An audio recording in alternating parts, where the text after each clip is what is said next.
inexcusable. Nous sommes la seule organisation syndicale par la voix de mon secrétaire général à avoir dit qu'il y avait une rupture de confiance entre le président de la République et nos collègues. À nouveau, il y a des paroles du président de la République qui ont été tenues hier en parlant de conneries, toujours pour qualifier et parler des événements de Nanterre, enfin du tir de Nanterre. Et ben moi, je vais vous dire, encore une fois, et on sera la seule organisation syndicale à vous le dire parce qu'on n'est pas un féodé politique, eh bien ces propos sont en train de faire énormément de mal chez les policiers. Il y a une fronde qui se prépare. Il y a des policiers en arrêt maladie, il y a d'autres policiers qui ont levé le pied, évidemment qui se font taper par la hiérarchie. Donc franchement, honnêtement, les manifestations des délinquants, franchement, ça nous passe au-dessus de la tête. Et quand vous parlez que quelque chose se trame, cela veut dire quoi? Cela veut dire que les policiers se mettraient en grève?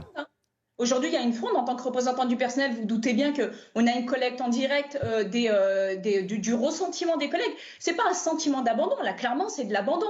Moi, je veux juste... soyons clairs, en fait. On est dans un état de droit avec une séparation des pouvoirs. J'aimerais juste vous dire, si demain la justice reconnaissait que notre collègue de Nanterre avait agi dans le cadre du Code de sécurité intérieure, qu'est-ce que va faire le président de la République? Revenir sur ses paroles en moonwalk? Moi, j'aimerais juste le savoir. Et donc, nos collègues aujourd'hui sont très en colère. Beaucoup réclament à lever le pied. Beaucoup réclament à ne plus faire d'interpellation, de mise à disposition, bref, de chiffres dans cette administration qui aime tant la politique du chiffre. Et aujourd'hui, il est important de dire à nos concitoyens, attention, vos policiers, on n'est plus en train de tirer sur la corde est en train de rompre. Comme je vous ai dit, oui, évidemment que ça nous pend au nez. Souvent, on accuse à tort les organisations syndicales d'être complaisantes avec le pouvoir pour taire la fronde des policiers.